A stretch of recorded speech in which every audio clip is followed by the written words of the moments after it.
A gente...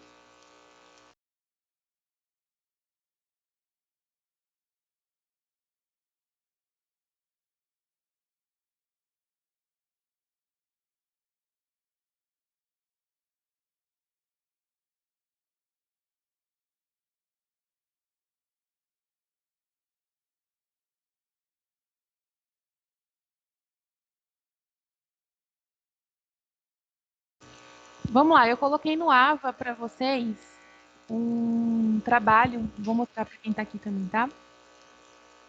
Para vocês fazerem. E a aula que a gente está fazendo hoje, eu vou gravar, ela está sendo gravada, depois eu vou converter ela no link do YouTube, e aí eu coloco também para vocês no AVA, tá? Então a gente vai fazer uma pesquisa doutrinária agora, para a gente poder fechar o semestre, tá? A gente já está caminhando aí praticamente para as atividades, provavelmente a próxima aula já deve ser a última nossa, tá? E aí eu vou pedir para vocês fazerem então uma pesquisa doutrinária, e essa pesquisa doutrinária ela vai servir como matéria de prova para vocês também, tá? Então, para quem está aqui comigo, estou colocando aqui para vocês verem. Essas informações estão todas no AVA, tá? Então, fica mais fácil de vocês depois acompanharem. A gente vai fazer uma pesquisa sobre bens. O direito civil, ele traz algumas classificações sobre bens. Eu coloquei alguns slides também na última aula de vocês sobre bens, tá? Então, tem lá a classificação de bens, alguns conceitos de bens também. Então, isso já está na última aula de vocês no AVA. E vocês vão fazer o trabalho que está aqui também. Então, esse trabalho responde a uma pesquisa doutrinária. A gente vai trabalhar com doutrinas, que a gente até conversou na primeira aula, quais seriam essas. Então, nesse trabalho, vocês vão ter que apresentar o conceito de bens, todos os tipos de bens listados no Código Civil e exemplo do tipo de bens, tá? Então, as informações com relação a isso. Trabalho é individual, ele deve ser feito de forma manuscrita, então se atentar a isso, de forma manuscrita. Deve conter, no mínimo, 5 laudas e, no máximo, 10 laudas, tá? Então, a gente tem quantidade mínima e quantidade máxima de lauda. A intenção não é que vocês escrevam um livro sobre bens, mas sim que vocês consigam fazer lá uma questão um pouco mais resumida disso, tá? Deve ter citação de, no mínimo, 3 doutrinas. Vocês podem escolher essas doutrinas. As doutrinas têm na biblioteca virtual da faculdade. Então, você pode usar, por exemplo, Flávio Tartucci, Silvio Venosa e Maria Helena Diniz. São 3 doutrinadores diferentes, tá? Tomar cuidado para que essas doutrinas sejam atualizadas, não vão utilizar doutrinas antigas, tá? E tem que de constar todos os dispositivos legais que fala de bens. Então, no mínimo, 3 doutrinas atualizadas e os dispositivos legais de cada espécie de bem, tá? O trabalho deve ser entregue até o dia 10, então vocês vão ter aí uma semana para fazer, através de foto ou scanner na mensagem do AVA. Você pode tirar foto do seu trabalho, não tem o scanner, tira foto, ou você pode escanear o seu trabalho e você vai mandar aqui para mim, tá vendo? Tem minhas mensagens. É através dessas minhas mensagens que você vai me encaminhar o trabalho, tá? Trabalho fora do prazo e sem as orientações serão desconsiderados. Então, trabalho que não for apresentado até o dia 10, se não tiver as doutrinas, se não tiver as citações de legislação, está desconsiderado. Trabalho que não for manuscrito, está desconsiderado, tá?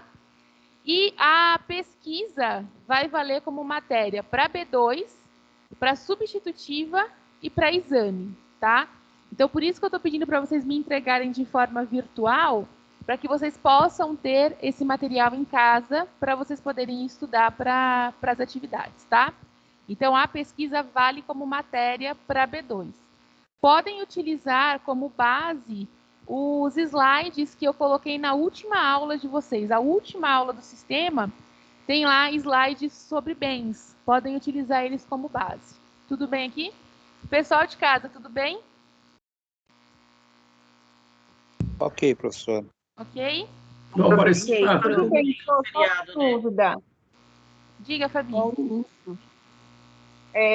O tema do trabalho só é bens, só isso, Bem, isso, tá? tá? Ok, Anderson, aí você Tá falou bem. três doutrinadores. Você falou Tartucci, Maria Diniz, e você falou mais um. falei o Venosa, mas foi Ah, só um Venosa. exemplo. Vocês podem Não, procurar sim. outros. Mas é sempre bom pegar os exemplos da prof. São 3 exemplos só. Tá joia. Tá bom? Obrigada, Pro. Nada? Sim. Quem mais ia Professora. perguntar? Eu, Lenise. Oi, Lê. Oi, ao início, quando eu entrei, a senhora já estava falando. Eu estava É, o explicando trabalho- sobre o trabalho que vocês precisam fazer de pesquisas doutrinárias, Ah, tá? É um trabalho para ser entregue no dia 10. O tema é bens. sim. E vocês precisam constar 3 doutrinas e as citações de legislação. Eu deixei todas as informações sobre o trabalho no AVA, Tá, eu peguei, na aula comecei a de pegar. hoje, Tá. tá? Ju, bom dia. É Bom até dia. o Quantas 10, páginas? né? Quantas páginas? 10? Lenise, no mínimo 5, no máximo 10. E manuscrito. Manuscrito, Ó. tá bom?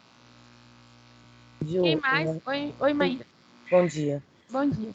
Até dia 10, né? Até. Isso, até dia 10. Beleza, Ju, obrigada. Tá, nada. Luiz, alguma dúvida?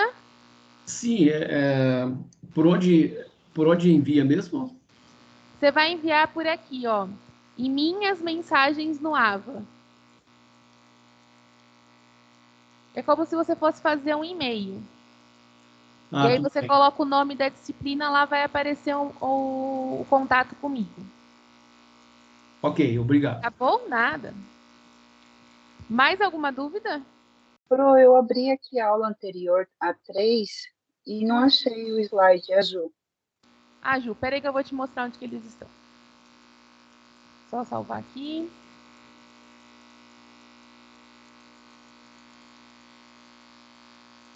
Ju, eles vão aparecer aqui, ó. Unidade 4, seção 3.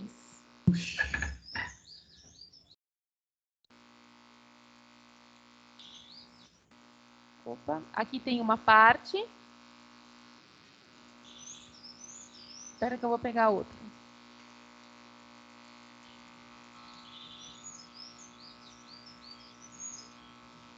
Eu coloquei tudo na unidade 4 para ficar mais fácil de vocês acharem.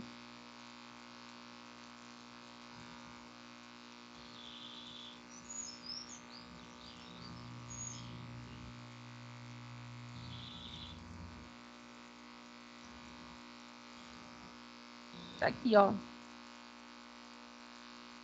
Unidade 4, seção 3, pré-aula.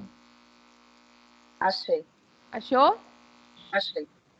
Obrigada. Tá tudo aqui, nada. Mais alguma dúvida? Pessoal daqui, alguma dúvida? Não, se você não conseguir escanear, quiser tirar foto, pode ser, não tem problema, tá? Pessoal de casa, alguma dúvida? Não, Pro. Não? Lenise? É assim, eu vou ver os doutrinadores, o que eles falam sobre os bens. É isso o trabalho? Isso. 3 Ah, tá. doutrinadores pesquisarem 3 doutrinas diferentes, tá? Uhum. E nessas 3 doutrinas diferentes, ver o que eles falam sobre bens. Ah, tá bom. Tá bom? Ah, agora sim.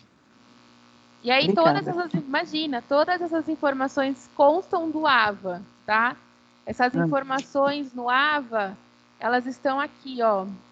Unidade 4, seção 1, pesquisa doutrinária. Tá? Então, todas as informações eu deixei aqui, caso vocês tenham alguma dúvida. Tá bom. Tá bom? Obrigada. Nada.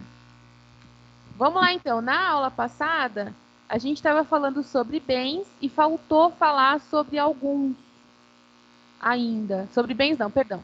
A gente estava falando sobre negócio jurídico e faltou a gente falar ainda sobre alguns. Os negócios jurídicos que faltaram foram os solenes e os não solenes, que a gente não tinha colocado ainda, tá? Então, a gente vai continuar em negócio jurídico e vamos continuar lá falando da classificação deles, tá? Então, deixa eu colocar aqui na lousa quais que estavam faltando. E aí, o pessoal que está em casa, eu já digito para vocês, tá? Só aguentar um pouco aí.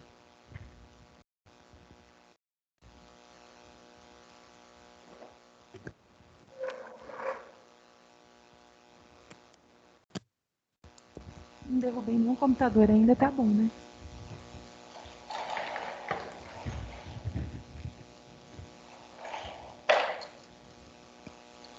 Vamos lá, então. A gente estava falando quanto a forma. Quanto à forma, eles podem ser, então, solenes e não solenes.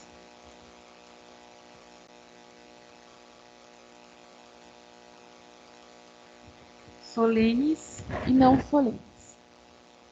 Depois eles podem ser simples, complexos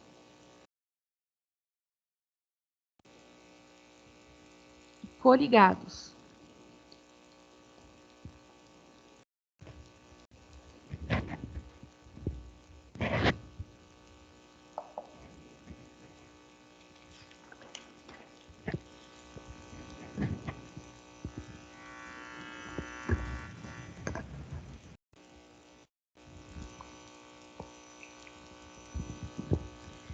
Quando a gente fala de forma, a gente está levando em consideração a forma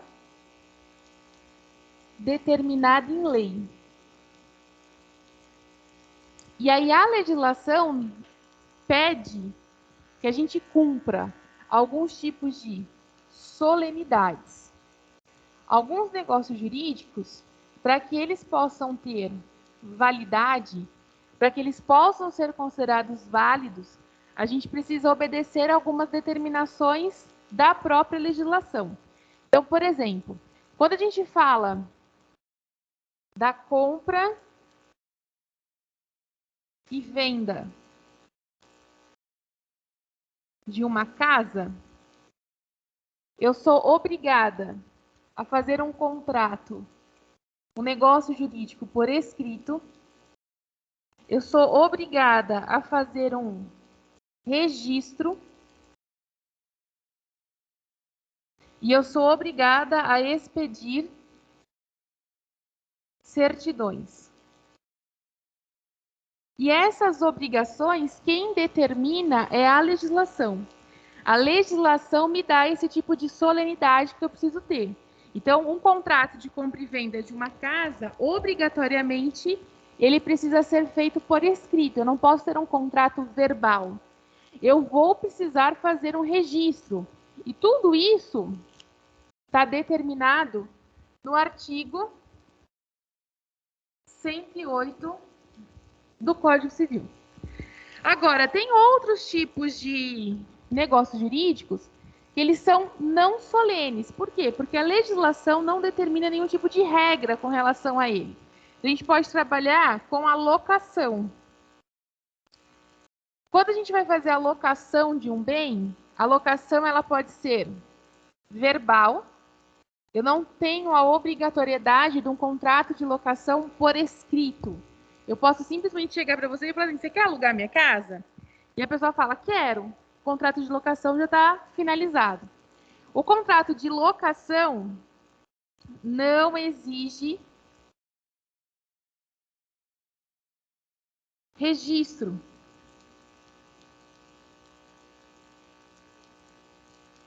Então, a gente foge das solenidades. E no contrato de locação, a gente foge dessas solenidades porque a legislação não exige essas solenidades. Então, por isso que a gente tem que encontrar negócios jurídicos que são solenes, solenidades que a legislação determina, e não solenes, porque a legislação não determina nada para que a gente possa confeccionar esse tipo de negócio jurídico, tá? Então, vamos colocar aí os solenes. Então, a gente está observando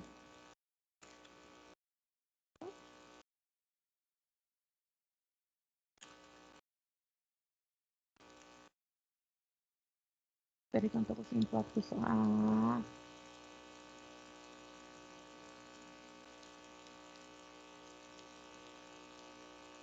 Achei.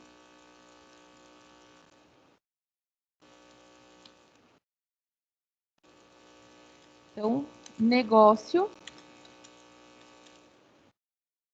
jurídico quanto forma. Quanto à forma, eles podem ser solenes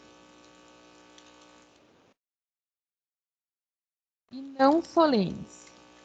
Com relação aos solenes, coloca aí no caderno.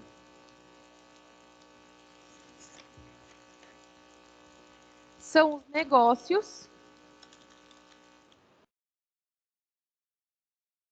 São os negócios que devem obedecer à forma prescrita em lei. A forma prescrita em lei.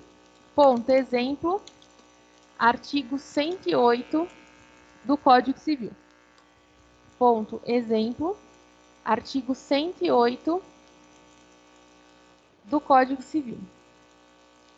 Na outra linha, coloca o seguinte.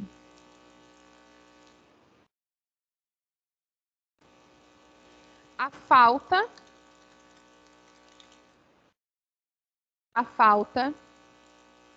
de formalidade,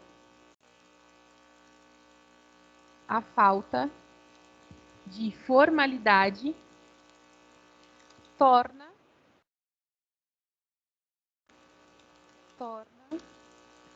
o negócio jurídico nulo. Torna o negócio jurídico nulo, vírgula. Mas, se determinada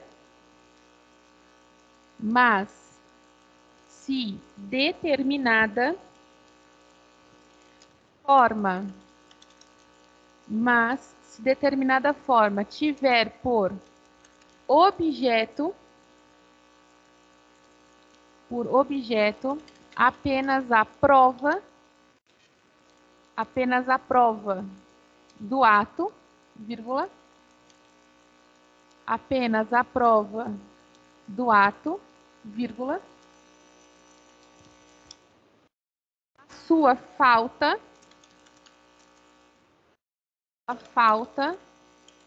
não gera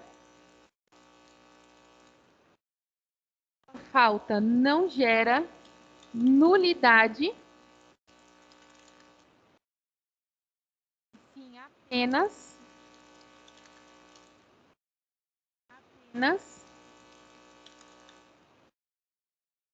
ineficácia, e sim apenas ineficácia perante terceiros.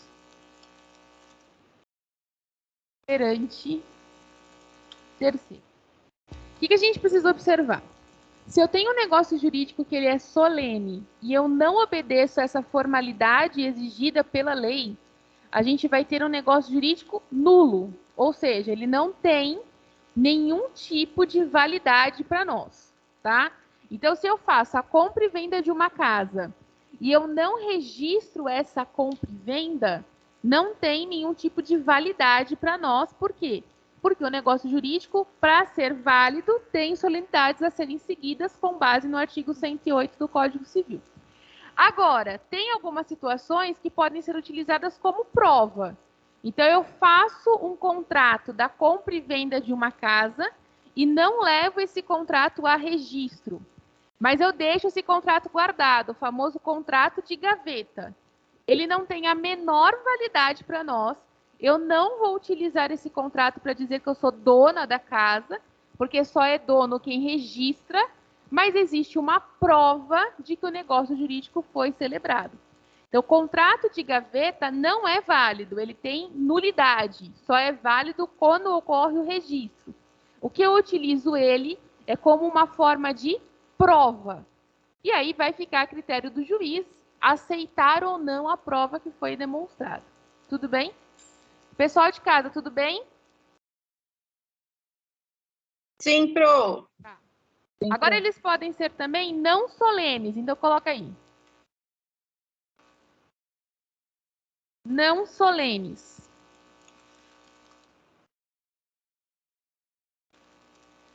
São os negócios. São os negócios de forma. São os negócios de forma livre.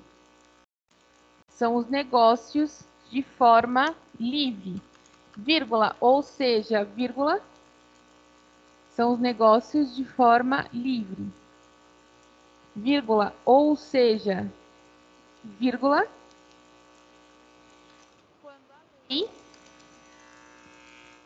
quando a lei não impuser, quando a lei não impuser determinada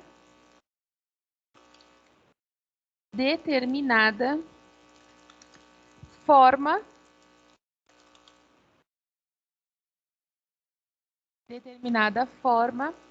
para a prática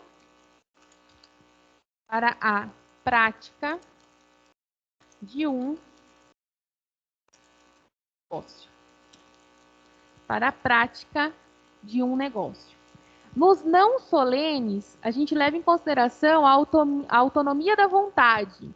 Nós somos livres para escolher a forma como nós queremos celebrar esse contrato. Então, por exemplo, na locação, eu tenho a possibilidade de fazer um negócio jurídico verbal. Eu não sou obrigada a fazer algo por escrito. Mas, se eu quiser fazer por escrito, não tem nenhum impedimento legal de que isso aconteça, tá? Então, no negócio jurídico não solene, como eu não tenho exigências legais, eu posso fazer ele da forma que for mais conveniente para as partes, não se esquecendo sempre de que eu preciso ter ordenamento jurídico como base. Eu não posso fazer o contrato de locação de um objeto que é ilícito, isso não dá para ser feito, tá? Mas eu posso ter um contrato de locação verbal, como eu posso ter um contrato de locação por escrito. Esse critério, quem vai determinar são as partes que estão envolvidas. Tudo bem aqui? Diga.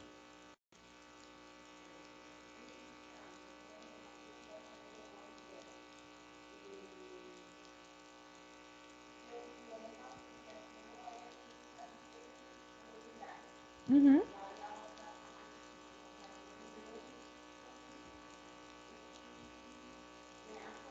Uhum.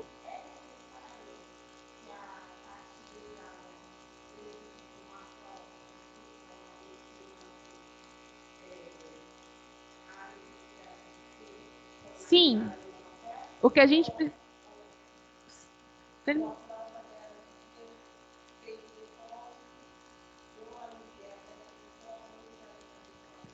precisa separar o que é forma do que é prova. A forma é o que a lei determina. Então, a lei determina que o contrato seja escrito. A lei determina que seja feito registro. Isso é forma, que é diferente de prova. No contrato de locação, como ele não é um contrato solene, eu tenho que trabalhar com provas. Então, quais serão as provas? Comprovantes de depósito que foram realizados, comprovante de pagamento do aluguel que foi realizado, comprovante de eventual obra que eu realizei no imóvel. Isso tudo é prova, isso não é forma, tá? Porque a forma é determinada por lei. Se eu não tenho uma forma determinada por lei, eu tenho que trabalhar, então, com eventuais provas que foram realizadas no decorrer do caminho.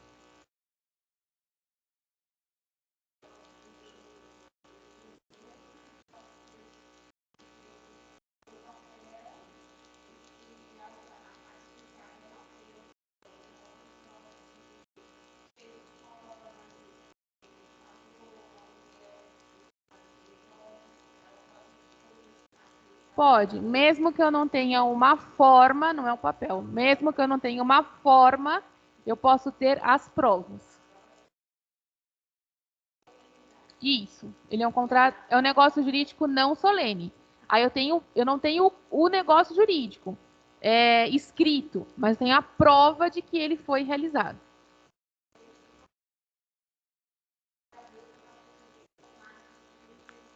Isso. Tá bom, Nada? Depois disso, nós vamos ter, então, os simples, complexos e coligados. Simples, complexos e coligados, eles não estão quanto à forma.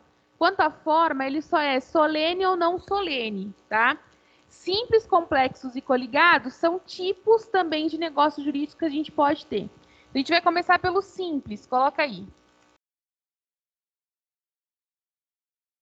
Simples. São os negócios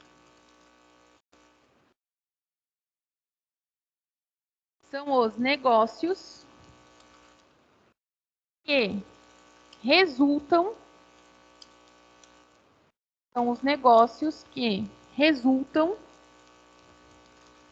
de um ato único.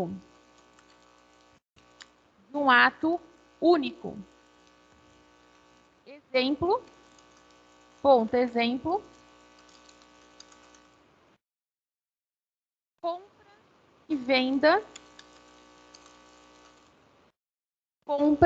e venda à vista.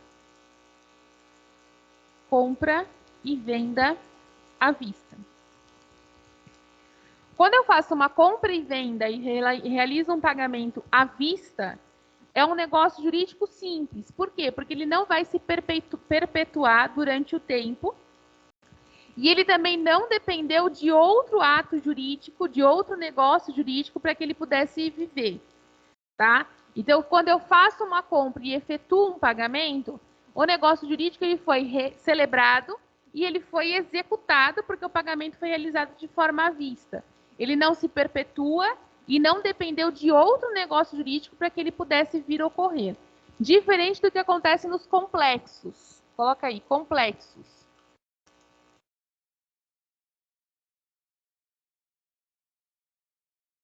Complexos. Então, são os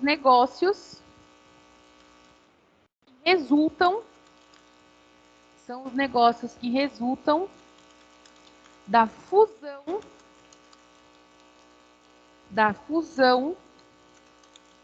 de vários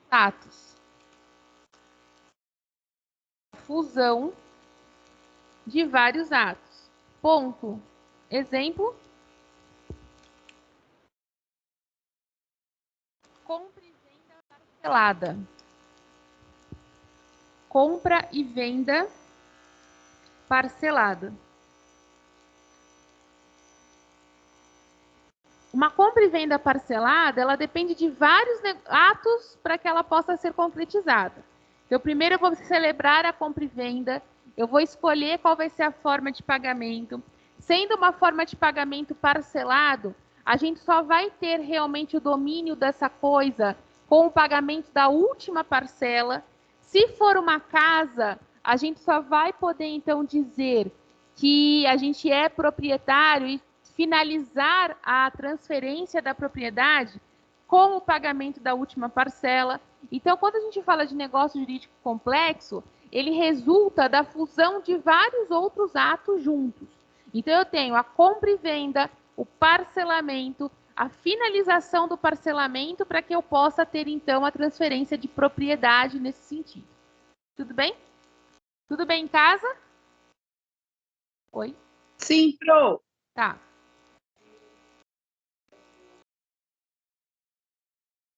O outro exemplo de simples, qualquer negócio que não dependa de outro ato para poder sobreviver. Uma locação é um negócio jurídico simples. Eu não preciso de outro ato para que ela possa viver. A compra e venda, quando eu faço compra e venda de combustível no posto de gasolina. Você abastece o meu veículo e eu te pago. Negócio jurídico simples, ele acaba ali. Agora, aquele que vai se levando durante o tempo, ele é considerado complexo. Porque o parcelamento, ele é um outro tipo de negócio jurídico. A compra e venda é um negócio jurídico, a autorização para o parcelamento é outro negócio jurídico, a finalização do parcelamento que determina se você é proprietário ou não. Porque você pode comprar e não pagar tudo, automaticamente você não é proprietário. Quando a gente fala de um financiamento de um veículo, eu vou lá e financio o veículo. Enquanto eu não fizer a quitação da última parcela, eu não sou proprietária desse veículo. Esse veículo fica em nome da financeira. Então, é um negócio jurídico complexo, porque eu tenho a compra e venda perante a concessionária, somado ao contrato de financiamento que foi realizado, dentro de aguardar o pagamento do financiamento para que eu possa ser proprietário. Tá? Quem me chamou? Você fica alienado, né, Pro? Fica alienado. Lenise? Oi. Oi. Agora o cachorro começou a latir, não dá para falar. Depois dos complexos, nós temos os coligados. Coloca aí nos coligados. São os negócios. São os negócios que se compõem.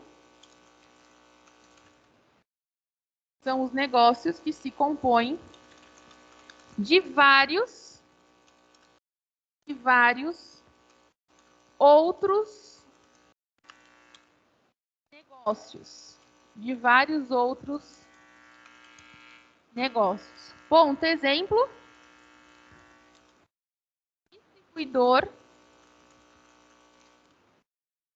Distribuidor de combustível. Ponto, exemplo. Distribuidor de combustível. Quando você entra no posto de gasolina, aquele posto, para que ele possa estar ali, ele tem vários negócios jurídicos juntos. Então, primeiro, a gente tem o negócio jurídico da compra e venda do combustível. Segundo, eu tenho a observação com relação à utilização de marca, que é a bandeira. Então, a gente tem posto Ipiranga, posto Shell, posto Carrefour, são as bandeiras que são utilizadas. Então, eu tenho a compra e venda, a autorização para a utilização da marca, eu tenho as lojas de conveniência, que elas podem estar ali, porque elas alugaram aquela parte do posto para elas poderem estar ali. Dentro das lojas de conveniência, eu tenho os refrigeradores que possuem também marcas. Então, eu tenho o refrigerador da Skol, refrigerador da Coca-Cola, refrigerador da Pepsi. Para que eles possam exibir as suas marcas, eles também precisaram fazer uma autorização com o posto. Então, os coligados, eu tenho vários negócios jurídicos isolados, que todos eles juntos formam uma outra situação. Então, se eu tenho somente o posto, vamos pensar assim, eu sou fabricante e distribuidora do posto do combustível. Se eu sou fabricante e distribuidora, eu não preciso de utilização de marca para poder distribuir esse combustível. O que não acontece, mesmo a Petrobras, ela tem a utilização de uma marca que é o posto BR. Então, quando eu tenho lá um posto Ipiranga, o Ipiranga comprou o combustível da Petrobras, fez um contrato de compra e venda com a Petrobras. Depois, o Ipiranga fez uma negociação para a utilização de marca, a marca Ipiranga. Então, é outro negócio jurídico. Depois, o Ipiranga fez outro negócio jurídico com a Coca-Cola, para que pudesse ter geladeiras da Coca-Cola. Outro negócio jurídico. Depois, o Ipiranga fez outro negócio jurídico para que tivesse alguém responsável pela loja de conveniência. Então, alugou aquela loja de conveniência, ou fez um contrato de empréstimo daquela loja de conveniência, outro negócio jurídico. Então, quando eu tenho vários negócios jurídicos e eles vão trabalhando de forma isolada, cada um, a gente tem negócios jurídicos que são considerados coligados, tá? Tudo bem aqui? Tudo bem em casa? Sim, pro. A gente vai dar uma olhadinha agora no artigo 40 do Código Civil, porque... Opa, tudo bem? Então tá bom. O artigo 40 do Código Civil, ele fala de uma coisa que nós chamamos de reserva mental, tá?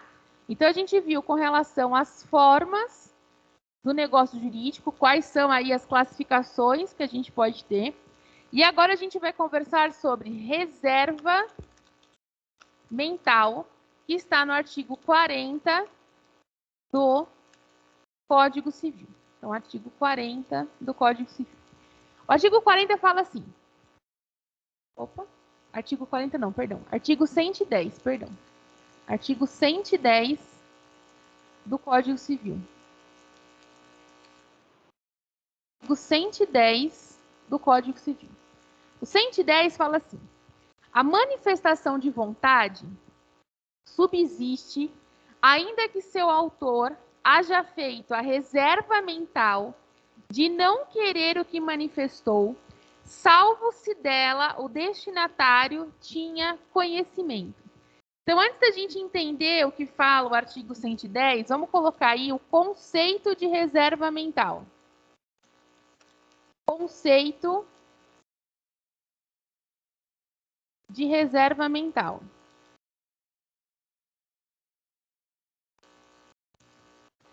É a emissão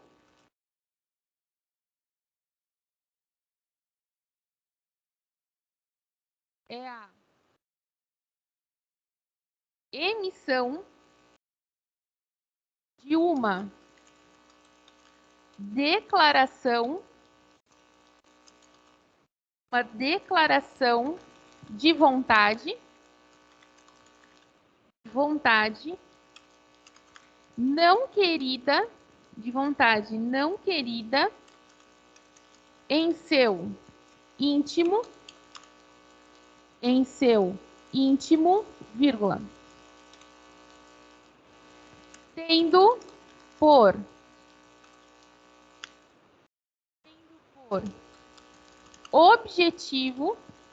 por objetivo enganar o destinatário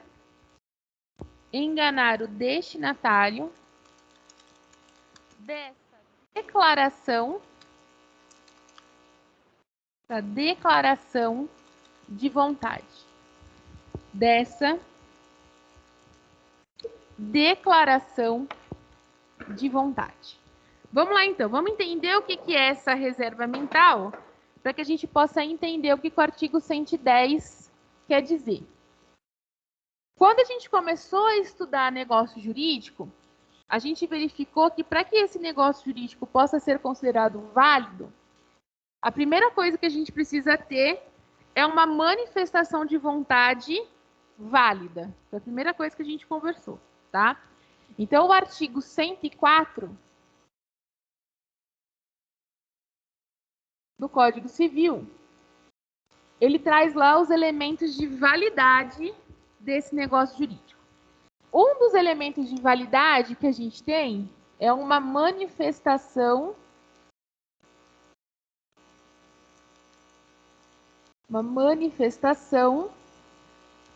de vontade. Essa manifestação de vontade, ela tem que ser uma manifestação de vontade clara. A gente não pode ter nenhum tipo de objeção com relação a essa manifestação de vontade, porque se a gente tiver algum tipo de objeção, a gente vai poder ter um negócio jurídico inválido. Se eu te obriguei a aceitar esse negócio jurídico, a gente vai ter um negócio jurídico com defeito e ele vai poder ser considerado inválido.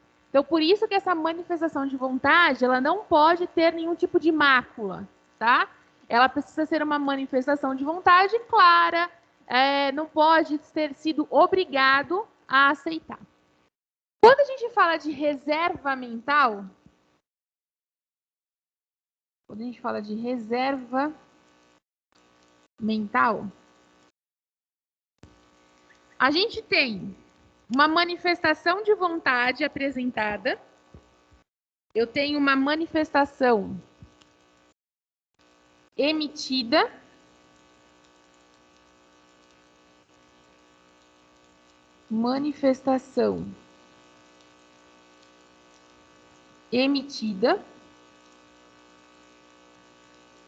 mas eu tenho em contrapartida uma consciência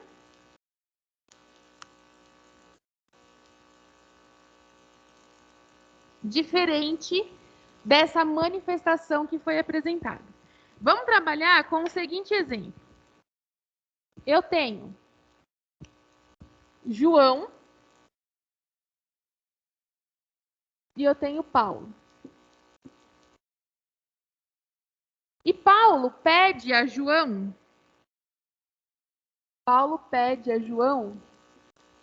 o empréstimo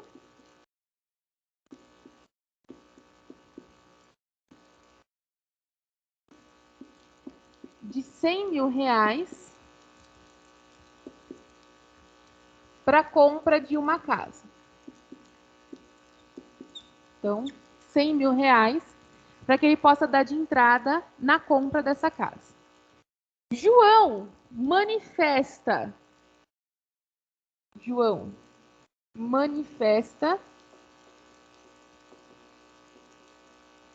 o ok no empréstimo. Ele fala que vai realizar o empréstimo. Só que na sua consciência, que aí é a famosa reserva mental, na sua consciência, ele tem uma negativa. Paulo vai até lá, realiza a negociação da compra da casa, realiza como que vai ser realizado, determina lá, né, como que vai ser feito o pagamento e informa que vai ser dada uma entrada de R$100.000 nessa compra que vem desse empréstimo que vai ser feito por Paulo. Quando o João chega para Paulo e fala, vim buscar o dinheiro, ele fala, não vou emprestar. Eu tinha dito que sim, mas conscientemente eu já sabia que eu não ia fazer esse empréstimo. Isso daqui gera um dano para Paulo, porque Paulo perde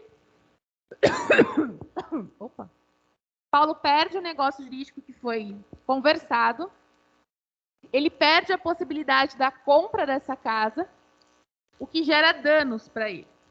E aí, por esse motivo, João pode vir a sofrer algum tipo de processo a título de indenização por danos morais e até materiais, tendo em vista essa característica da reserva mental. A reserva mental, então, que determina o artigo 110, é quando a gente faz uma manifestação de vontade, ponto esse que determina o negócio jurídico, mas conscientemente eu já tenho a informação de que esse negócio jurídico não vai ser cumprido.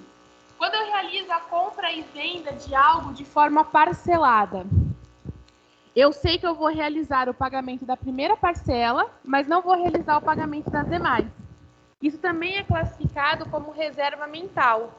Você tem a informação de que você não vai conseguir arcar com todas as demais parcelas, mas mesmo assim, você manifesta a sua vontade, informando que esse negócio jurídico vai ser concretizado, mas você não concretiza ele tendo ciência disso desde o começo. Diferente... Ô, Pro, Oi, Fabi. isso não é agir de má fé? Então, é isso que eu ia falar agora. Diferente da má fé... Imagina. Diferente da má fé e diferente de onerosidades, tá? Às vezes você celebra, por exemplo, o contrato de financiamento de um veículo e por enquanto tá tudo bem, você está recebendo, você está empregado, está tudo certo. Chega na metade desse financiamento, você perde o emprego. Então não é uma situação que você já tinha pensado de fazer e não fez. é uma situação que gerou uma força maior, que é a perda do emprego, e por esse motivo você não vai conseguir continuar cumprindo. Diferente também da má-fé. A má-fé, ela vai trabalhar com uma situação de que eu estou agindo, já pensando de uma forma de prejudicar o outro. Então, vamos supor, o João manifesta, fala assim, não, eu vou fazer o empréstimo, tá? E aí, João simplesmente desaparece, a gente não consegue ter uma certeza nem do sim, nem do não. E aí, sim, isso pode vir gerar algum tipo de má-fé na formalização desse empréstimo. A gente consegue enxergar muito disso naquelas empresas, né? A gente nem sei se a gente pode chamar de empresa, mas aqueles CNPJs que a gente encontra muito ali na região da Praça da Sé, que faz empréstimos, independente se você tiver alguma situação no seu nome ou não, você vai lá e faz um empréstimo de 100, quando você vê, eles já te emprestaram 200, você nem tinha pedido todos esses valores para eles, e você é obrigado a efetuar o pagamento daquilo sob pena do seu nome sofrer algum tipo de restrição. A BV Financeira, a gente já teve situações nesse sentido, então são empresas como essas. Aí sim a gente pode falar numa má-fé. Quando a gente pede um empréstimo de 100 e ninguém me informa que no final da dívida eu vou estar pagando 300, tendo em vista em todos os juros e todas as situações que vêm em cima disso, tá? Agora, quando simplesmente eu apresento uma manifestação, mas conscientemente eu tenho um outro tipo de situação que eu queira trabalhar, a gente não vai trabalhar como uma fé, a gente vai trabalhar assim como uma reserva mental. Aquilo que foi verbalizado não é aquilo que foi, então, pensado. Às vezes eu posso falar para você, vou pagar, vou emprestar, mas conscientemente eu não sei nem de onde que eu vou tirar esse dinheiro para efetuar esse pagamento para você. Então, eu tenho a manifestação na vontade de te ajudar, mas conscientemente eu não sei como que eu vou fazer essa ajuda, tá? Então, a reserva mental, realmente, ela é uma linha muito tênue entre a má-fé, entre o que, se isso foi trabalhado numa má-fé, se eu consigo comprovar a existência dessa má-fé, ou se simplesmente foi uma manifestação apresentada ali no susto, na vontade de ajudar, e depois foi verificado que não existia essa possibilidade. Tudo bem? Fabi, que tinha perguntado. Sim, é bem sutil, né, Pro? É bem sutil, a gente tem que tomar um certo cuidado quando a gente fala disso. Tem que ter bastante conhecimento para não se equivocar, né? Sim. E aí, para isso, voltando na leitura agora do artigo 110, ela fica um pouco mais clara. A manifestação de vontade subsiste, ainda que o seu autor haja feito a reserva mental de não querer o que manifestou, salvo se dela o destinatário tinha conhecimento. O que a gente precisa entender do 110? João fez a manifestação de vontade e Paulo tinha plena certeza que essa manifestação de vontade ela ia ser concretizada. Se ele tinha essa plena manifestação, essa plena certeza de que ela ia ser concretizada, a gente pode discutir, então, uma eventual indenização. Agora,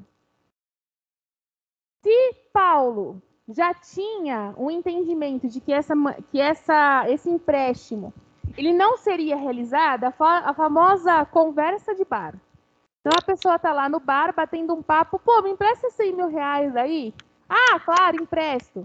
E a pessoa tem a plena certeza de que aquilo ali foi uma simples brincadeira que foi realizada, a gente não vai poder falar, então, da possibilidade da reserva mental, tá?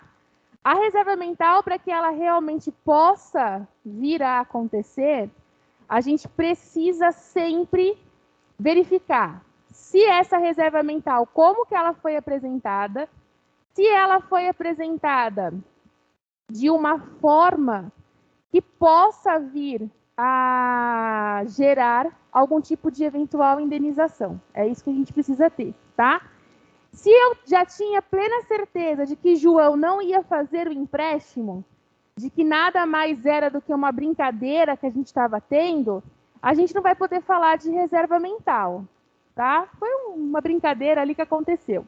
Agora, se existia essa manifestação e se Paulo tinha certeza que esse empréstimo poderia ser realizado, aí sim a gente trabalha numa reserva mental, verifica se isso causa algum tipo de dano ou não, tá? Para que a gente possa discutir uma litigância de má-fé nesse sentido, tá? Tudo bem? Pessoal de casa, tudo bem? Ô, professora, posso dar um exemplo Sim, um Pro. pouco diferente? Vamos lá, vamos ver se encaixa. Na situação? Diga. Vou até te explicar. É um fato que ocorreu com um amigo meu mesmo. Uhum.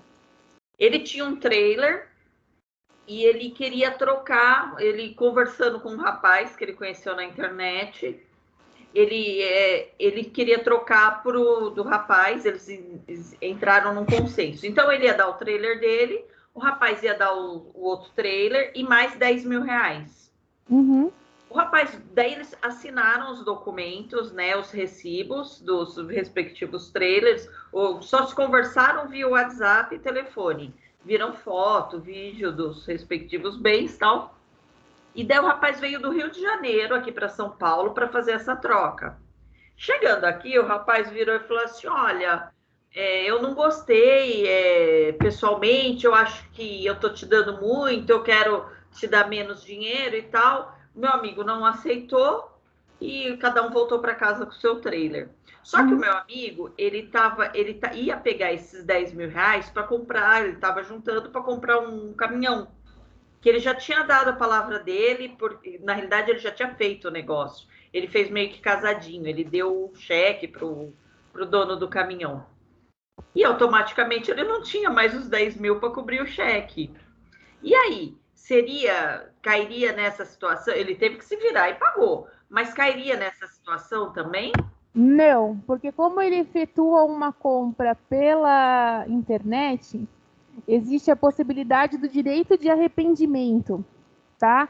Então, no que acontece aí no exemplo que está falando, Dani, não é um caso de reserva mental, e sim um caso de arrependimento. A hora que nas fotos era uma coisa, na hora que eu vi presencialmente ele era outra, e por esse motivo eu me arrependo de efetuar a compra, tá? Era a mesma coisa das fotos, porque eu conheço as fotos, eu acabei divulgando o negócio. Foi uma jogada, na realidade, que o outro rapaz deu para gastar menos. Mas tudo bem, não entra mesmo assim. Não entra. Tá.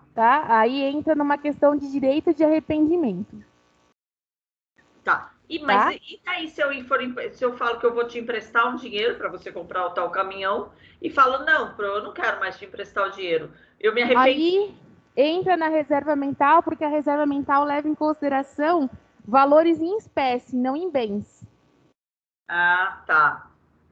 Então a gente está falando de dinheiro, a gente não está falando a gente está falando que eu vou te dar um bem. Não entendi muito, não, porque na outra situação também é um bem mais o dinheiro. Então, mas quando a gente fala de bem mais dinheiro, a gente não pode falar de reserva mental, porque a reserva mental não leva em consideração a possibilidade do direito de arrependimento. E o direito de arrependimento, ele só pode ser trabalhado quando a gente tiver um bem envolvido. Então, eu vou comprar um carro, vejo esse carro por anúncio, por exemplo, no Mercado Livre.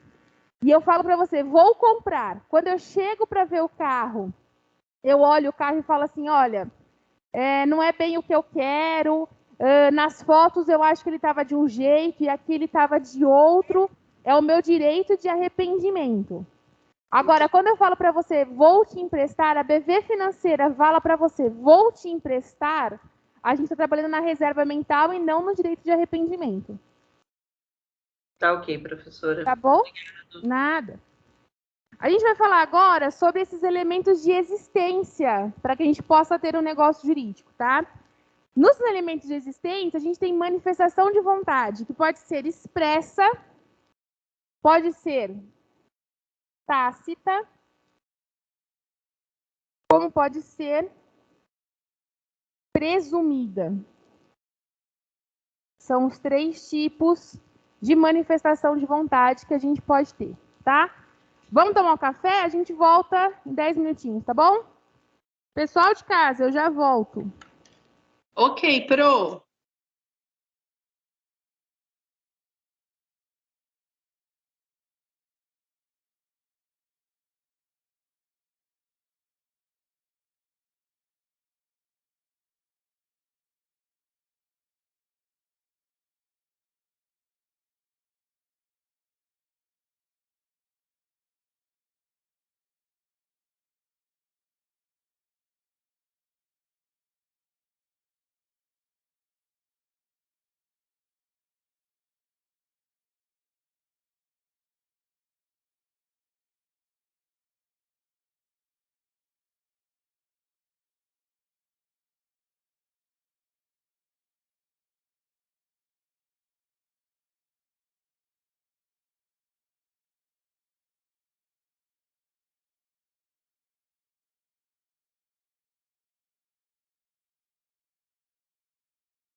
Sim.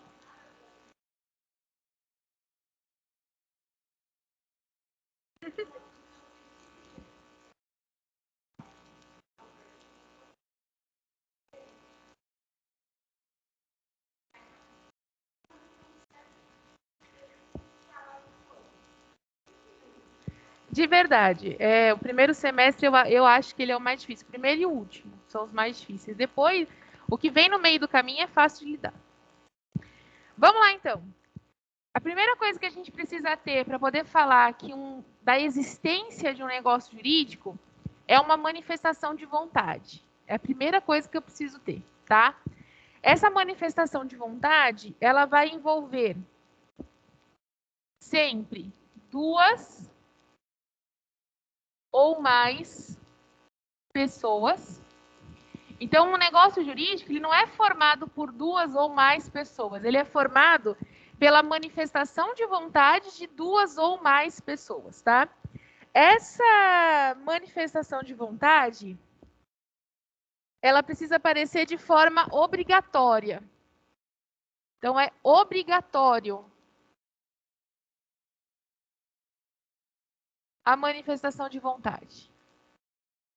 Ela é obrigatória. Se eu não tiver manifestação de vontade, eu não tenho negócio jurídico.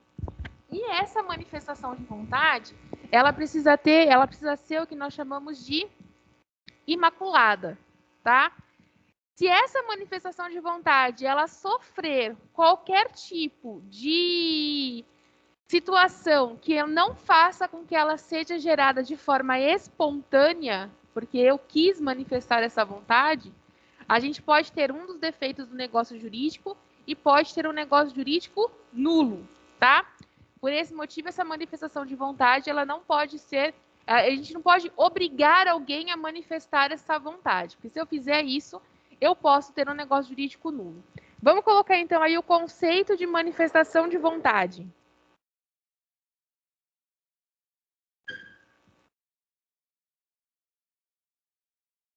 Então, a gente está falando de elementos de existência. E a gente começa por manifestação de vontade. Coloca aí. Face necessária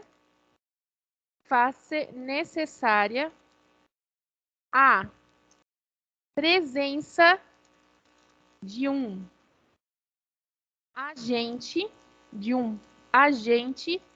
emissor dessa vontade. De um agente emissor dessa vontade. Então, eu preciso falar de agente emissor, tem que ser uma pessoa, tá? Então, a gente tem que considerar que essa pessoa, ela vai ter algum tipo de capacidade. Se ela não for capaz, ela vai ter que ser assistida ou representada por alguém, tá? Mas a gente está pensando numa pessoa que manifeste essa vontade. A manifestação de vontade, ela pode ser expressa, ela pode ser tácita, como ela pode ser presumida. Então, nós temos 3 tipos de manifestação de vontade que a gente pode ter: expressa, tácita ou presumida. A gente começa com a expressa, coloca aí.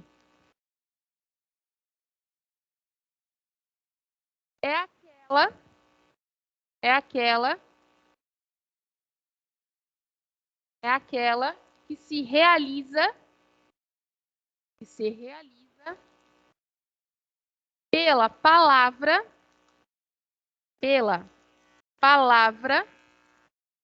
falada ou escrita, vírgula, por gestos,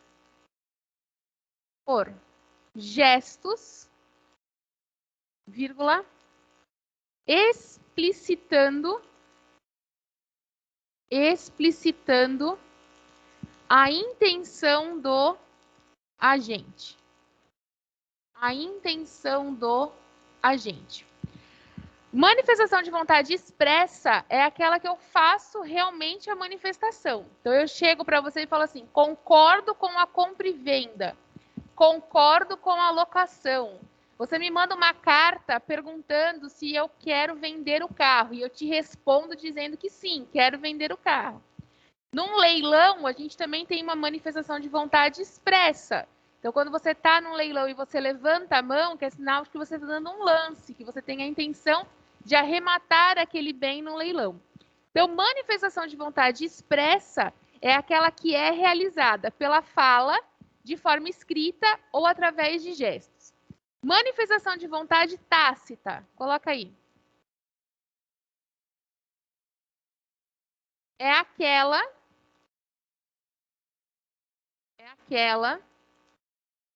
que se revela, é aquela que se revela pelo comportamento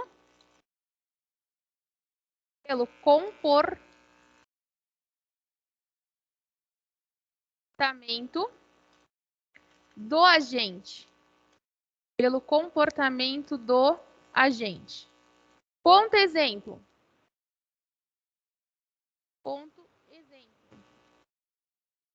Doação com encargo. Doação com encargo. Encargo. Presta atenção aqui. Vamos pensar no seguinte exemplo. Eu tenho a figura de Ana e eu tenho a figura de Bianca. A Ana, ela é doadora. A Ana é doadora e a Bianca é donatária. Donatária é aquela que recebe a doação. Doadora é aquela que vai doar. A Ana, ela tem a intenção de doar um carro para a Bianca, mas ela coloca um encargo. E o encargo é levar o cachorro dela no pet todo sábado. Então, eu falo assim, a Ana fala para a Bianca, eu vou te fazer a doação do carro, mas eu vou colocar um encargo. Enquanto o meu cachorro for vivo, todo sábado você tem que vir aqui buscar ele e levá-lo ao pet shop. Esse tipo de doação, que é a doação com encargo, eu preciso ter uma manifestação de vontade. Então, Bianca tem de manifestar a vontade. E essa manifestação pode ser tácita. Ou seja, Bianca não fala nada, Bianca não diz nem que sim, nem que não, mas no sábado ela está lá para pegar o cachorro. Se no sábado ela está lá para pegar o cachorro, quer dizer então que ela aceitou essa doação. Ou se Ana manda para ela uma correspondência, impondo essa condição e dando para ela um prazo de 10 dias para responder, dizendo que se em 10 dias ela não responder no silêncio, eu entendo que ela aceitou a doação, tá? Então, a manifestação de vontade tácita, a gente tem que tomar cuidado, que muita gente fala assim, a manifestação de vontade tácita é aquela que vem do silêncio. O silêncio não quer dizer que você concorda, nem sempre quem cala está consentindo. Às vezes eu simplesmente não respondi, porque não respondendo já quer dizer que eu aceitei aquilo que foi apresentado, tá? Então, na manifestação tácita, eu não preciso ter uma resposta por escrita ou falada, eu não preciso ter algum tipo de gesto. Simplesmente o fato de você não responder no prazo que a gente estipulou, entende-se que você concordou com aquele negócio jurídico que foi celebrado. E aí, por último, a presumida. Por último, a presumida é aquela presumida é aquela que decorre de presunções legais. De presunções legais. Ponto, exemplo, artigos 322 a 324 do Código Civil. 322 a 324 do Código Civil. Vamos dar uma olhadinha no 322. Ele fala assim: quando o pagamento for em cotas periódicas, a quitação da última estabelece até prova em contrário a presunção de estarem solvidas as anteriores. Quando eu tenho um pagamento parcelado e eu efetuo o pagamento da última parcela, presume-se que todo o negócio jurídico já foi quitado. É uma presunção, tá? Às vezes não necessariamente ocorreu. É uma presunção. Presume-se que todo o negócio jurídico passou pela sua quitação, tá? Coloca aí embaixo da presumida, artigo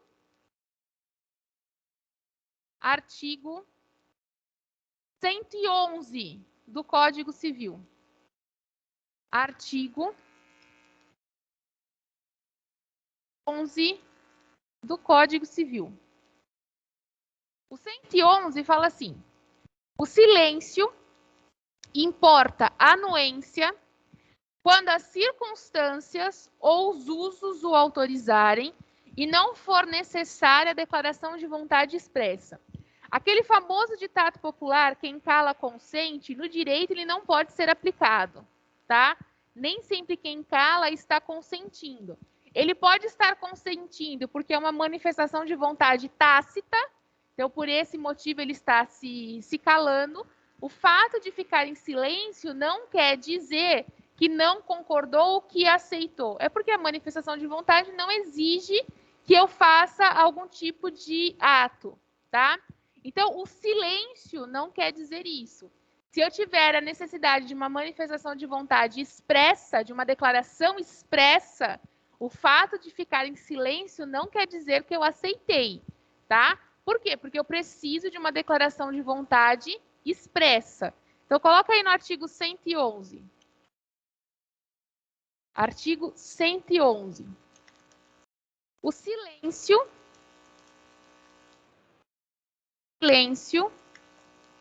por si só,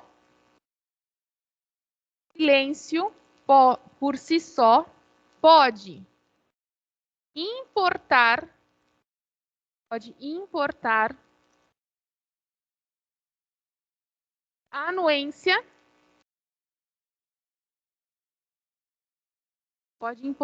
anuência, que é um tipo de manifestação,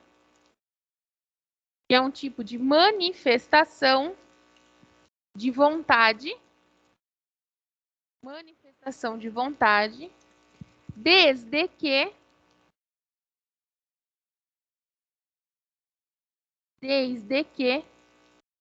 as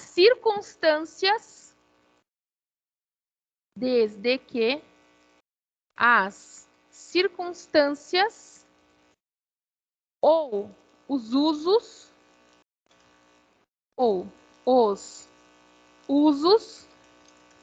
autorizem. Então, se eu não tenho uma necessidade de manifestação de vontade expressa, eu posso, então, trabalhar na tácita ou na presumida, que aí trabalha com a característica de silêncio. Agora, se for necessário uma manifestação de vontade expressa, eu não tenho como trabalhar com isso. Tudo bem? Tudo bem? Pessoal de casa, tudo bem? Tudo, Pro. Sim, Pro. Tudo tá. Então, a gente tem manifestação de vontade como elemento de existência. O outro elemento de existência que a gente vai ter é a finalidade negocial. Finalidade negocial. Um negócio jurídico, ele tem sempre por finalidade que seja realizado um negócio. Negócio esse que pode ser uma compra e venda, pode ser uma locação, pode ser um empréstimo, mas a gente vai estar tendo uma finalidade negocial. Então, coloca aí. A simples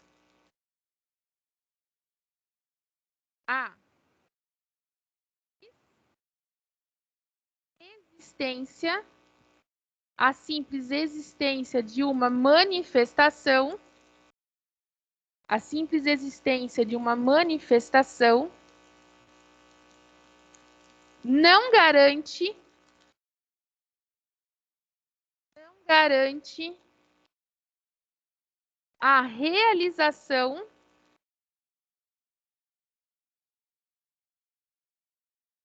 a realização negócio jurídico. A realização do negócio jurídico. Ponto. Exemplo. Ponto. Exemplo. Reconhecimento de paternidade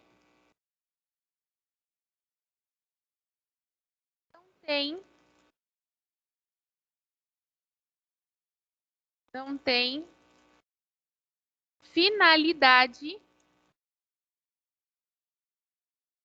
tem finalidade negocial. O reconhecimento de paternidade, ele é reconhecido, ele tem legislação para que a gente fale do reconhecimento de paternidade. A legislação fala da necessidade de um exame de DNA, a legislação fala como que vai ser feito esse processo de reconhecimento de paternidade, mas ele não pode ser considerado negócio jurídico porque não tem uma finalidade negocial, tá? Quando eu não tenho finalidade negocial, não é negócio jurídico. Pode ser ato jurídico, pode ser processo jurídico, mas negócio jurídico não é, porque eu não tenho uma finalidade de negócio com relação a isso.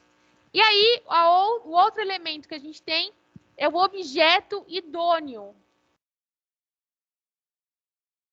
Objeto idôneo.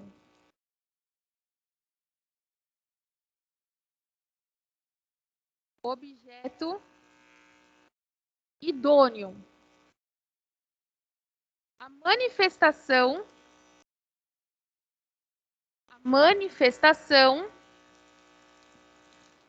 vontade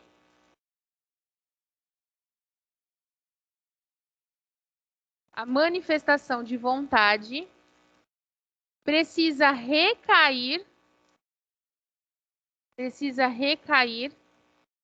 sobre um objeto, vírgula, que tenha pertinência ao negócio jurídico, que tenha pertinência sobre o negócio jurídico. Eu preciso de um objeto que seja passível de uma negociação comercial. Eu preciso de um objeto que seja passível de uma manifestação de vontade. Eu preciso de um objeto que seja passível de um negócio jurídico. Então, eu preciso ter manifestação de vontade, uma finalidade negocial e um objeto possível de ser negociado, tá? São os 3 elementos básicos para que a gente tenha uma existência de negócio jurídico. Tudo bem aqui? Pessoal de casa, tudo bem? Sim, Pro. Tá. Pro, Ju, uma pergunta. Espera só um pouquinho, diga.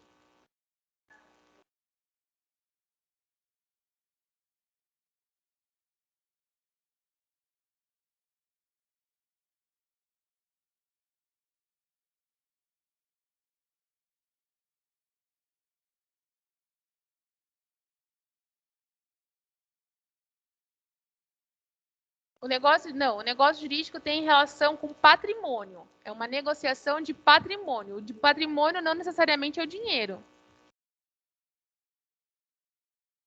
Que tenha valor negocial, tá? Quem me chamou de casa? A Ju. Oi, Ju. A parte da paternidade, não entra a parte da pensão, que daí não é negociável de valores? Então, você pode negociar os valores da pensão, mas você não pode negociar, eu não pago a pensão, em troca eu te dou uma casa. Você pode negociar os valores. E aí tudo bem. Mas ela não é um negócio jurídico, porque ela não tem uma finalidade negocial. Te pago a pensão e em troca eu faço isso, entendeu? Ah, entendi. É isso que a gente precisa diferenciar. Bem, então a gente tem lá elementos de existência, manifestação de vontade, finalidade negocial e objeto idôneo, tá? Coloca aí depois. Pressupostos de validade. Pressupostos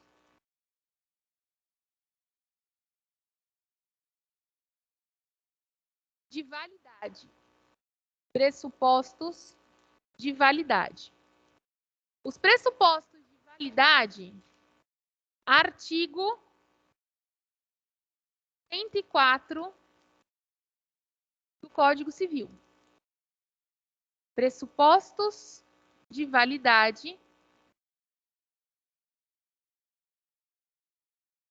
artigo 104 do Código Civil. O 104 do Código Civil, ele fala assim: a validade do negócio jurídico requer agente capaz, objeto lícito possível determinado ou determinável, forma prescrita ou não defesa em lei.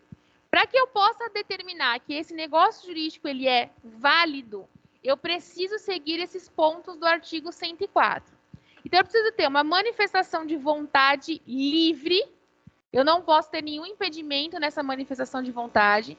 Eu preciso ter um agente que tenha capacidade. Eu preciso ter um objeto lícito possível, determinado ou no mínimo determinável. E eu preciso obedecer às formas que estão prescritas em lei. Então, para esses pressupostos de validade, coloca aí, letra A.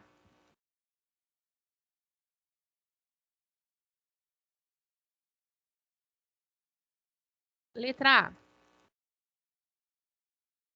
Manifestação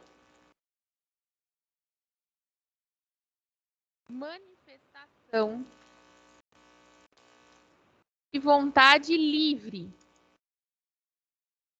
Manifestação de vontade livre.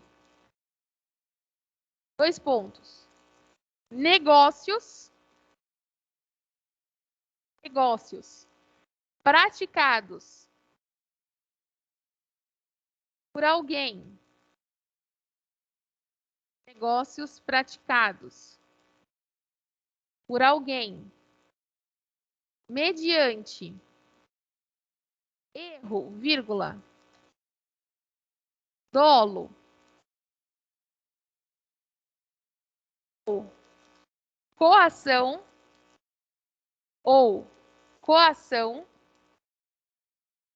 são considerados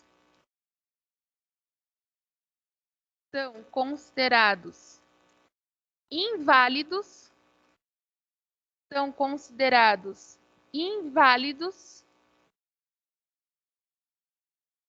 por não configurar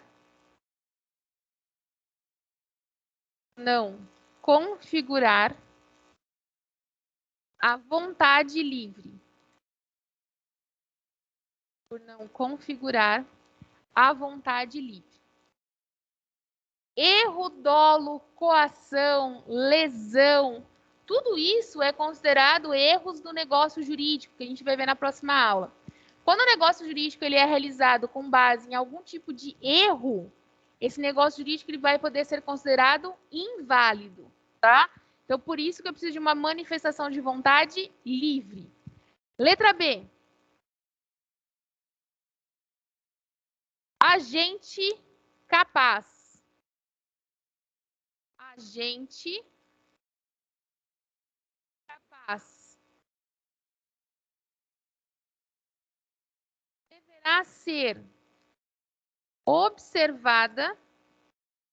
deverá ser observada a capacidade de fato, vírgula, ou seja, vírgula, de exercício. Se esse agente não for capaz, a gente vai ter que observar. Se ele for incapaz, ele precisa estar sendo representado por alguém. Se ele for relativamente incapaz, ele precisa estar sendo assistido por alguém. Então, a gente precisa seguir as regras do artigo 3º e do artigo 4º do Código Civil. Por quê? Se ele tiver que ser assistido e não estiver sendo assistido, negócio jurídico anulável. Se ele tivesse que ser representado e não está sendo representado, de negócio jurídico nulo, tá? A gente precisa observar essa capacidade do agente. Depois disso, letra C, legitimação. Legitimação. É aptidão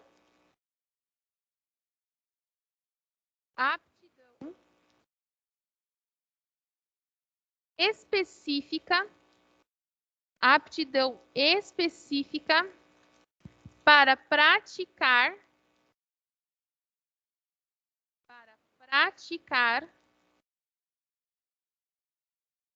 o que deseja.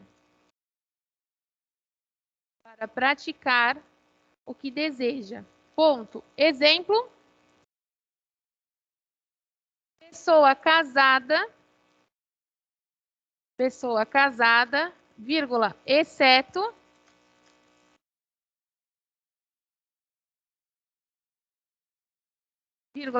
no regime da separação absoluta de bens. Exceto no regime da separação absoluta de bens. Às vezes você tem capacidade, mas você não tem aptidão, tá? Você não tem a legitimação. Pessoas que são casadas, para que elas possam celebrar, por exemplo, um negócio jurídico vendendo um bem imóvel, elas precisam da autorização do outro cônjuge, exceto se elas forem casadas no regime da separação absoluta de bens. Então, se você tem uma casa, você é casado e tem uma casa, quer vender essa casa, para você poder vender essa casa, você precisa da autorização do cônjuge, exceto se você estiver casada no regime da separação absoluta, que aí nada se comunica, tá? Então, às vezes você tem capacidade, mas você não tem legitimação, que refere-se à aptidão, quando você precisa da autorização de alguém para poder realizar essa venda ou essa compra. Tudo bem? Pessoal de casa, tudo bem? Sim, pro. Tá. Letra D, objeto. Objeto. O objeto é aquilo que vai ser negociado. Então, o bem que gera o elo entre as manifestações de vontade.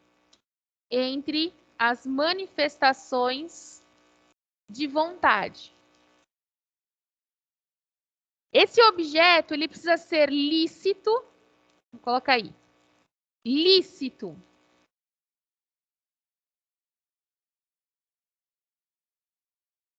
Que não contrariar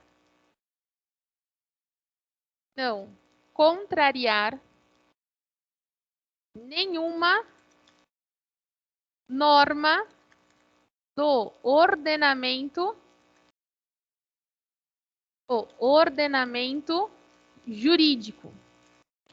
Não contrariar nenhuma norma do ordenamento jurídico. Então, eu posso negociar qualquer objeto que esteja dentro do ordenamento jurídico. Ele precisa ser possível.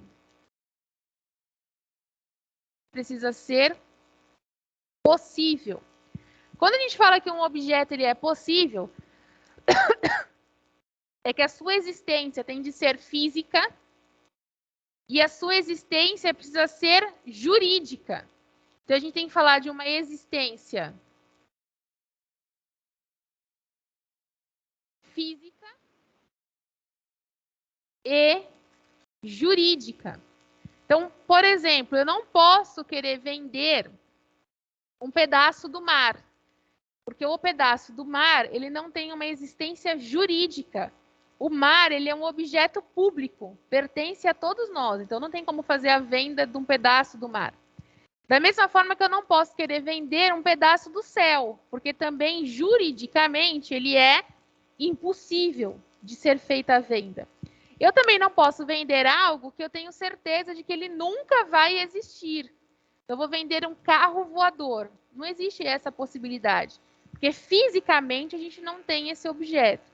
Então, o objeto ele precisa ser possível, tendo existência física e existência jurídica. Ele precisa ser determinado, coloca aí, determinado.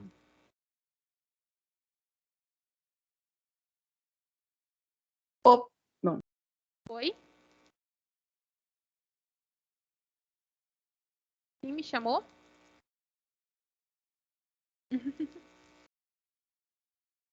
Determinado.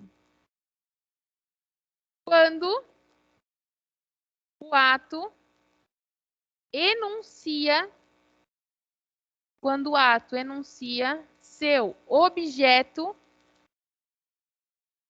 modo certo, vírgula, definindo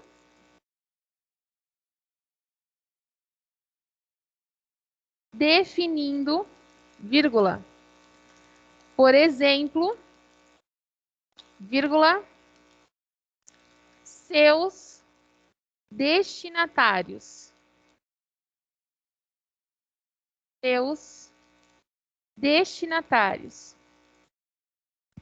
Objeto determinado é aquele que eu sei qual que é o objeto. Então, se eu vou fazer a compra de uma casa, eu estou vendo a casa, eu sei qual é a casa que eu vou comprar, eu sei onde essa casa está localizada. Então, objeto determinado é aquele objeto que ele já está definido. Por quê? A gente tem objeto que ele é determinável. Então, coloca aí, determinável. O objeto determinável é aquele que ele ainda vai vir a existir. Quando eu compro uma casa que ela já está pronta, é um objeto determinado. Quando eu compro uma casa que ela ainda está na planta, ela é determinável. Por quê? Porque ela ainda não existe. A gente tem um prazo para que ela ainda seja construída. Quando eu compro uma saca de café, ela é determinada. Quando esse café ainda está na plantação, ele é determinável. Então, no determinável, tem elementos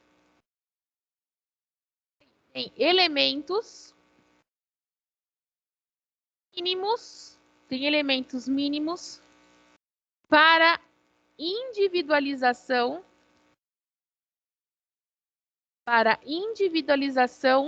no futuro. Individualização no futuro. 2 pontos. Gênero e quantidade. Gênero e quantidade. Então, quando eu falo que eu vou comprar uma saca de café e esse café ainda está plantado, eu já tenho o gênero, que é café, e eu posso ter a quantidade. Vou comprar 10 sacas de café, tá? Então, bem que ele é determinável, é aquele bem que no futuro ele vai poder ser individualizado. No futuro, ele vai vir a existir. Então, casa que já está construída, bem determinado. Casa que está na planta, bem determinável. Porque eu consigo individualizar gênero, que é a casa, consigo individualizar a quantidade, que é uma casa. Agora, se ela vai vir com a parede rosa, se ela vai vir com a parede vermelha, o número que ela vai ser, isso eu preciso aguardar que esse objeto ainda venha a existir. Tudo bem? Pessoal de casa, tudo bem? Sim, Sempre. Sim? Então, bom almoço de domingo para vocês. Quem é de sexta até sexta, quem é de quarta até quarta. Bom descanso. Bom fim de semana, professora. Obrigada. Tchau, Pro. Bom final de Tchau, semana. tchau. Pro, precisava falar com você rapidinho, pode ser? Pode? Então, eu entrei no AVA e lá minha prova, eu fiz a prova, né? Seria da disciplina de sexta, teoria da argumentação jurídica. E tá como ausente. Tá como ausente, Lu?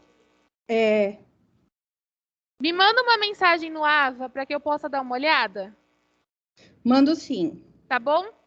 Tá joia, muito obrigada. Nada. Tchau, tchau. Tchau. Tchau, tchau. Tchau, Ju. Obrigada. Nada.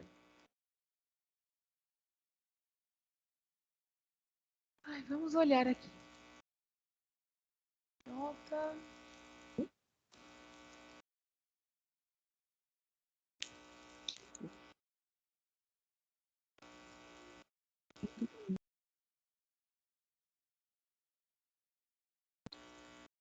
Oi, Lenise. Oi. Fala tchau pra professora. Tchau. Pronto.